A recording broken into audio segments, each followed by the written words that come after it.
தோட்டத்திலையும் தனது மனைவியோடையும் அழகான நிழலோட இருக்கிறாங்க. ரசூலுல்லாஹி ஸல்லல்லாஹு அலைஹி வஸல்லம் ஜிஹாத்லையா? இது நீதி கிடையாது.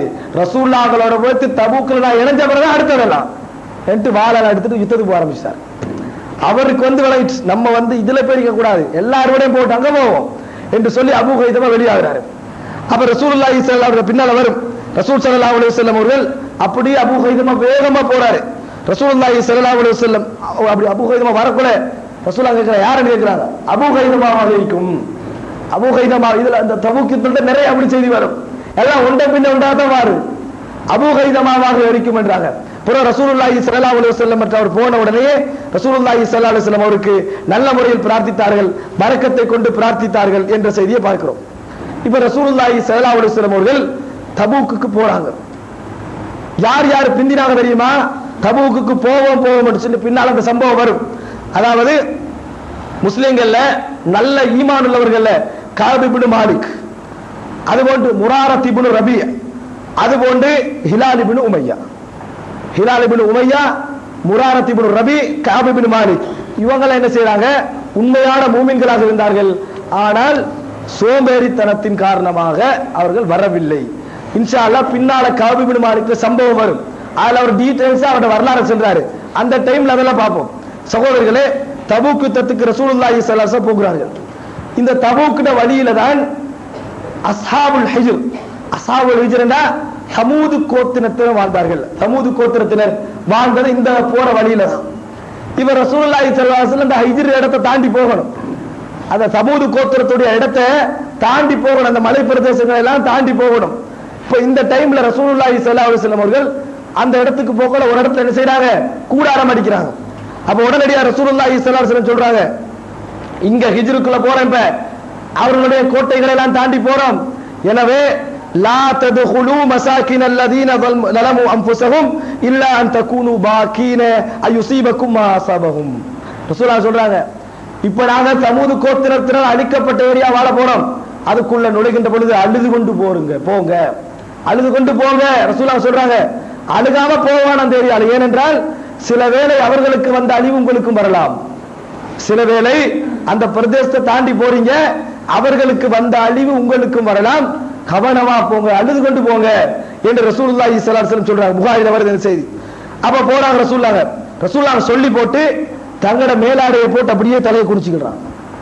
ரசூல் ஸல்லல்லாஹு அலைஹி வஸல்லம் அவர்கள் இதை சொல்லிவிட்டு மேலாடையை அப்படியே போட்டு ஒட்டகத்தின் பக்கம் தலையை குனித்துக் கொண்டார்கள். ரசூலுல்லாஹ் அழுதாங்க.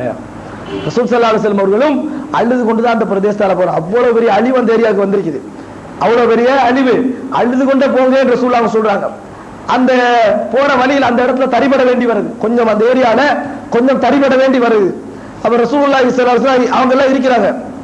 அந்த டைம்ல சொல்றாங்க, யாராவது இந்த கிணத்துல இருந்து தண்ணி எடுத்திருந்தால், இந்த சமூக பிரதேசத்தில் அழிக்கப்பட்ட மக்கள் வாழுகின்ற இடத்துல கிணத்திலிருந்து தண்ணி எடுத்திருந்தால் குடிக்க வேணாம், அதெல்லாம் கொட்டிருங்க சொல்லுவாங்க. அந்த தண்ணி எதுவும் குடிக்க வேணாம். அது மாத்திரமல்ல, ஏதாவது நீங்க பிணைஞ்சிருந்தீங்க, தண்ணியால மாவு பிணைஞ்சிருந்தீங்கன்னு சொன்னா ரசூலுல்லாஹ்ட்ட சொல்றாங்க, இப்னு மரலாம், யார சொல்ல அப்ப நாங்க இந்த மாவால எல்லாம் பிணைஞ்சிட்டோமே, இந்த தண்ணியெல்லாம் கலந்து பிணைஞ்சிட்டோமேன்னு சொல்லி ரசூல் ஸல்லல்லாஹு அலைஹி வஸல்லம் சொல்றாங்க, அதெல்லாம் வீசுங்கன்னாங்க. அங்க உணவே போதாது, அதெல்லாம் சாப்பிட்டு வேணாம், வீசுங்கன்னு சொல்றாங்க. அது மாத்திரமல்ல, தண்ணி எல்லாம் கொட்டிருங்கன்றாங்க. இவ்வளவு ரசூல் ஸல்லல்லாஹு சாப்பாடு தண்ணி கிண்ணி அங்க ஒன்றும் யூஸ் பண்ண வேணாம். ரசூலுல்லாஹ் அந்த இடத்துல ஒன்றும் யூஸ் பண்ண வேண்டாம், கவலையோடு அழுது கொண்டே போங்க, ஒன்னும் சாப்பிட்ட வேணா குடிச்சிருவோம் வேணாம். அப்படி ரசூலுல்லாஹி ஸல்லல்லாஹு அலைஹி வஸல்லம் அவர்கள் சொல்லிக்கொண்டே போறாங்க. அந்த அளவுக்கு ரசூல் ஸல்லல்லாஹு கடுமையாக எச்சரித்தார்கள். சொல்லிக்கொண்டு ரசூலுல்லாஹி ஸல்லல்லாஹு அலைஹி வஸல்லம் அந்த சமூக பிரதேசத்தினர் அழிக்கப்பட்ட ஏரியாவை தாண்டி கொண்டு போகிறார்கள். போய் ஒரு மாதிரியாக தபூக் என்ற இடத்துக்கு போய் நிக்கிறாங்க. அதாவது இங்க சிரியாண்டா தபூக்கு நிக்கிறாங்க ரசூலுல்லாஹ். அங்கிருந்தா லெட்டர்லாம் எழுதுறாங்க. சகோதரர்களே, இந்த தபூக்கு ரசூலுல்லாஹி ஸல்லல்லாஹு அலைஹி வஸல்லம் அவர்கள் வந்தவுடன் ரசூலுல்லாஹி ஸல்லல்லாஹு அலைஹி வஸல்லம் சொல்றாங்க, இன்றைய இரவு கடுமையான ஒரு காத்தடிக்கும். இது புகாரில வருது. இன்று இரவு கடுமையான காத்தடிக்கும், யாரும் இடத்தை விட்டு எழும்ப வேணாண்டாங்க, இடத்தை கீழே விட்டு கூட எழும்ப வேணாண்டாங்க. அதாவது அந்த அதுல வாங்க பெரிய புயல் அடிச்சா நிலத்துல படுத்தா கொஞ்சம் தப்பலாண்டு இருக்குது, அதுல இருக்குது. ரசூல் ஸல்லல்லாஹு எல்லாரும் நிலத்துல படுத்துக்கங்க, யாரும் எழும்ப வேணாண்டாங்க. யாரும் எழும்ப வேணாம், காத்தடிக்கும் என்று இரவு எழும்ப வேண்டாம் என்று ரசூலுல்லாஹி ஸல்லல்லாஹு அலைஹி வஸல்லம் சொல்றாங்க. ஒவ்வொரு ஒட்டகங்களே கடுமையா கட்டி வைங்கன்னு சொல்றாங்க. தபூக்குக்கு போற வழியில யுத்தத்துக்கு வந்து என்ன சோதனை பாருங்க. ஒவ்வொரு ஒட்டகங்களையும் ஒவ்வொரு மரத்துல நல்லா இறுக்கி கட்டி வைங்க அப்படி என்று ரசூலுல்லாஹி ஸல்லல்லாஹு அலைஹி வஸல்லம் சொல்கிறார்கள். அன்று இரவு கடுமையாக காற்றடித்தது.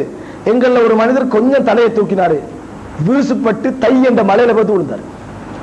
வீசுப்பட்டு தை என்று சொன்ன ஒரு மலையில போய் அவர் விழுந்தார். அப்படி கடுமையான காத்து. தலையே தூக்குவானா நாங்க ரசூலா. அது அள்ளி என்ன வருதா நினைப்பு படுத்தா கொஞ்சம் என்ன செய்யலாம், நம்ம பேலன்ஸா இருக்கலாம் அதை வழங்குது. தலையை தூக்கிறதுக்கே தூக்கி கொண்டு போய் செஞ்சுட்டு ஒரு மலை ஒன்றில் அவரை வீசியது அந்த காற்று என்று சொல்லி நம்ம ஹதீஸ்ல பார்க்கிறோம். கடுமையாக, அதாவது ஒரு கடுமையான ஒரு புயல் அந்த இரவிலே அடித்தது. சகோதரர்களே, இந்த கடுமையான புயல் தபூக்ல அடிக்குது. ரசூலுல்லாஹி ஸல்லல்லாஹு அலைஹி வஸல்லம் தபூக்ல அன்றைய நேரம் காலை நேரத்தை அடைகிறாங்க. அடைஞ்ச பின்னால ஒவ்வொரு மன்னருக்கு லெட்டர் எழுதுறாங்க. ஈலியாவில் இருக்கக்கூடிய மன்னர், இன்னும் அந்த பக்கத்தில் உள்ள பிரதேசங்களில் உள்ள எல்லா மன்னர்களுக்கும்